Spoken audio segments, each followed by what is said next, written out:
तो आज मेरा डे 1 डेज चैलेंज का, और आज मैंने कल वाला टॉपिक ही कंटिन्यू करा है। कल था मेरा पार्ट 1 भारतीय नागरिक सुरक्षा संहिता 2023 का, और आज मेरा पार्ट 2 है उस वीडियो का, जो है डे 5 पे मेरे।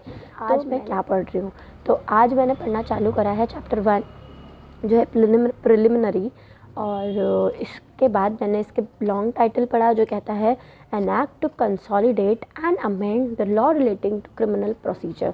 एक ऐसा एक्ट जो अमेंड हो रहा है, लॉ रिलेटिंग कंसोलिडेट हो रहा है, अमेंड हो रहा है to relating to criminal procedure. ठीक है, अगर कंसोलिडेट का आपको मीनिंग क्लियर नहीं है तो मैं आपको बता देती हूँ। कंसोलिडेट का मीन होता है टू रीअरेंज या टू रिकलेक्ट। ठीक है, अब हम बात करते हैं be it an act by parliament in the 74th year of the republic of India as follow.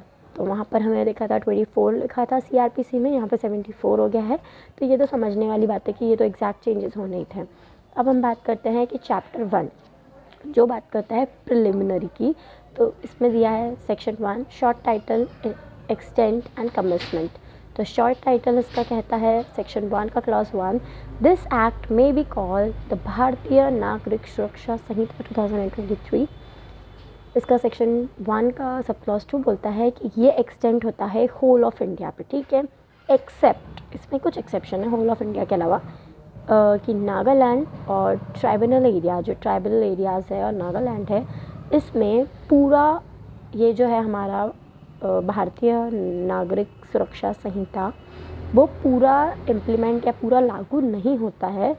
सिर्फ चैप्टर नंबर 9, 11 और 12, सिर्फ ये 3 चैप्टर्स ऐसे हैं जो यहाँ पर लागू होते हैं। ठीक है, उसके अलावा जो ट्राइबल एरियाज़ है उसके अंदर कौन से एरियाज़ इंक्लूडेड है, तो एक्सप्लेनेशन अगर आप नीचे उसका रीड आउट करेंगे तो उसके अंदर सिंपल लैंग्वेज में लिखा है कि वो एरियाज़ स्टेट ऑफ आसाम के वो एरियाज़ जो immediately before 21st day of January 1972 were included in tribal areas of Assam.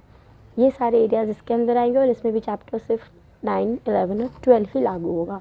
ठीक है, अब हम बात करते हैं रिफर टू। इसके बाद यहाँ पर लिखा है कि अगर आपको इस ट्राइबल एरिया को रेफर करना है तो आप para 20 of 6 schedule of the constitution को रेफर कर सकते हैं। अब हम आते हैं इफ़, हाँ ऐसा है कि सिर्फ नागालैंड और ट्राइबल एरियाज़ अगर कभी चाहते हैं कि वो कुछ पार्ट या कुछ और चीज़ें इंक्लूड करना चाहते हैं हमारे भारतीय नागरिक सुरक्षा संहिता की, तो वो लोग कर सकते हैं। मतलब they if they want to be applicable then with incidental and consequent changes वो कर सकते हैं ये चीज़। हाँ, अब इसका सेक्शन 1 का सब क्लॉज 3 बोलता है जो कि मेन ये फोर्स में कब आएगा, इसको सेंट्रल गवर्नमेंट ही फोर्स में। अब हम बात करते हैं सेक्शन 2 की जो बात करता है डेफिनेशन क्लॉज की।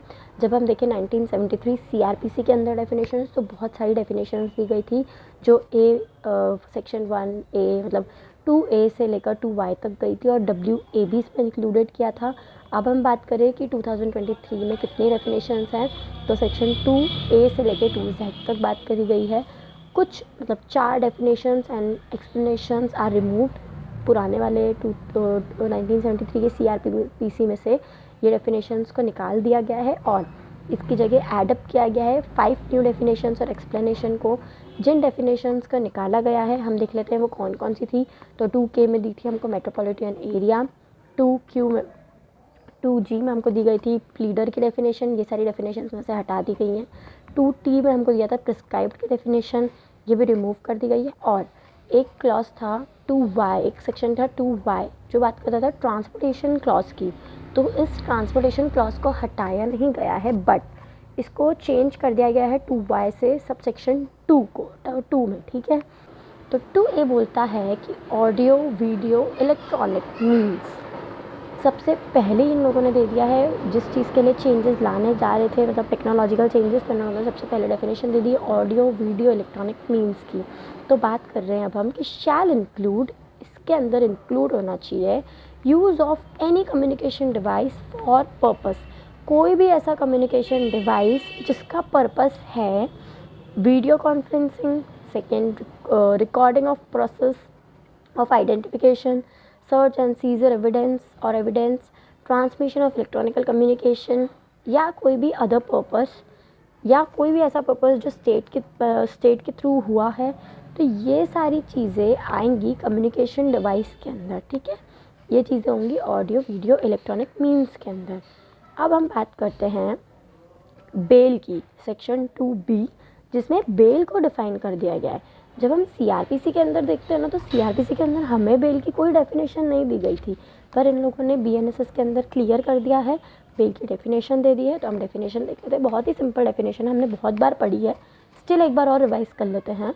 डेफिनेशन बोलती है means, bail means release of a person accused of और सस्पेक्टेड, ठीक है।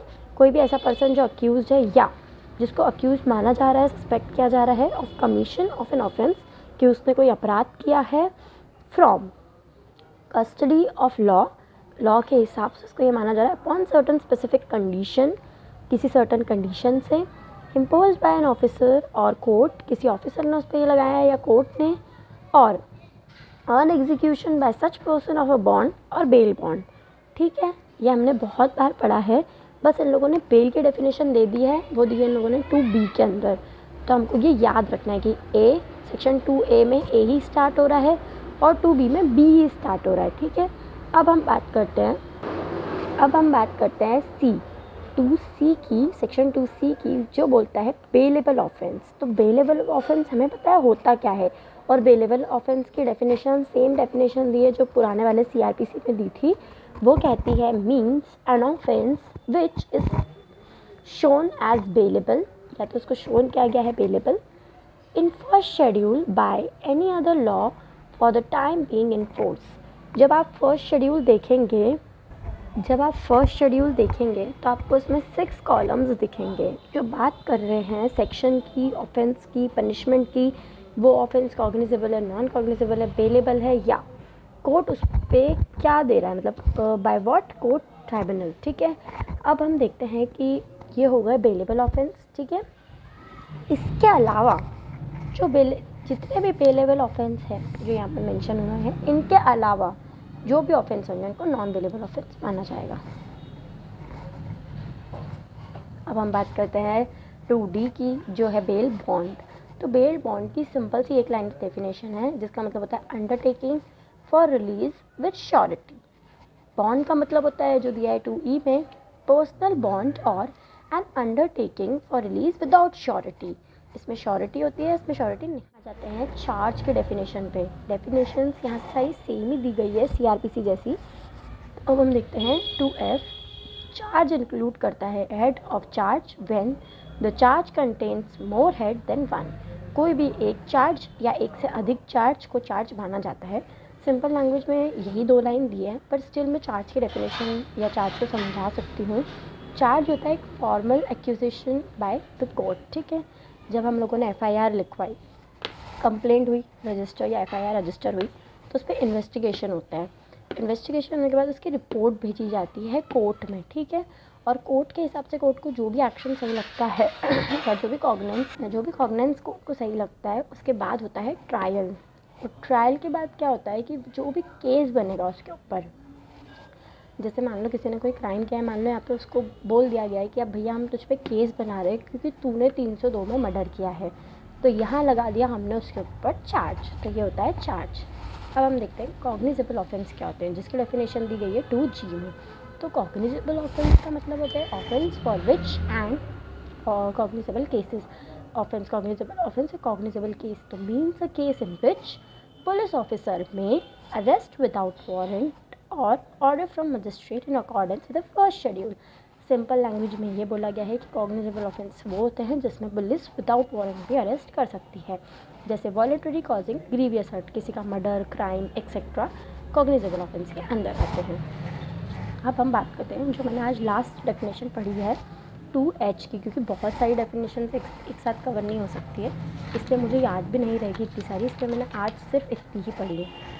अब बात करते हैं 2H की। तो कंप्लेंट का मतलब क्या होता है, कंप्लेंट की डेफिनेशन क्या होती है, तो कोई भी एलिगेशन जो रिटर्न या ओरली है, जो राइटिंग में है या ओरली है, टू अ मजिस्ट्रेट, जिसमें मजिस्ट्रेट अपना एक्शन ले रहा है, ठीक है, अंडर द संहिता, इसके हिसाब से, संहिता के हिसाब से, किसी भी पर्सन के लिए, सेम पर्सन के लिए या नोन और अननोन पर्सन के लिए, जिसने कमिट किया है एक offence but does not include a police report. इसमें सिर्फ एक एक्सेप्शन है कि ये डज नॉट इंक्लूड करता है पुलिस रिपोर्ट, ये होती है कंप्लेंट। ठीक है, अब a report by police officer, हाँ अब कंप्लेंट जब जैसे एक वो है कि पुलिस रिपोर्ट को भी कंप्लेंट माना जा सकता है जब वो police officer after investigation disclose कर देता है कि जो commission of an non cognizable offence था, then police report shall be deemed to be complaint police officers complaint. किया जाएगा कंप्लेंट के अंदर।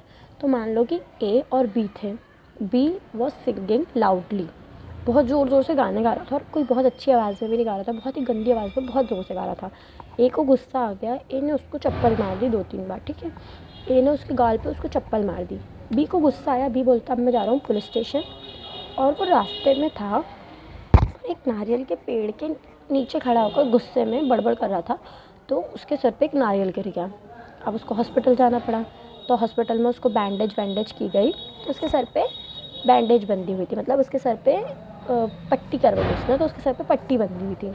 अब वो जब पुलिस स्टेशन कंप्लेंट लिखाने गया ना, तो पुलिस ने देखा कि यार इसको तो बहुत ज़्यादा लगी, इसको तो उसने ग्रीवियस हर्ट कर दिया ए ने। तो पुलिस ने अपनी इन्वेस्टिगेशन स्टार्ट करी।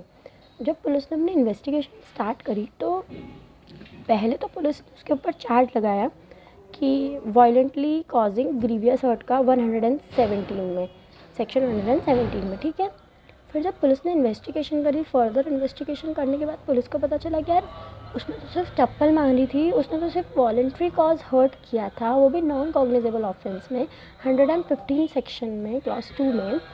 तो फिर पुलिस ने जब ये रिपोर्ट को प्रेजेंट किया तब पता चला कि ये गलत था। पुलिस ने उसको बताया कि जो रिपोर्ट पहले की थी वो गलत थी, हमने उसके ऊपर गलत चार्ज लगाया था और अब इसका चार्ज है 117, इसके अंदर इसकी कंप्लेंट मानी जाएगी।